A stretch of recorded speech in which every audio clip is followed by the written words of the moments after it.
Mga bay, may nahulog na paniki dito mga bay oh.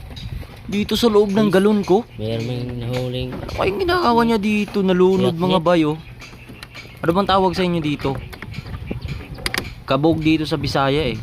Paniki. Oh, paniki na. Naubog ako. Paniki sa Tagalog. Kabog yan mga bay. So, ang loko dito. Nilagay din niya sa galon yung sabaw. Bay. Ito kapatid ko bay. Nilalagay niya sa galon yung sabaw ng kabog. Siyempre bagong abis bay. Para magtuba na naman.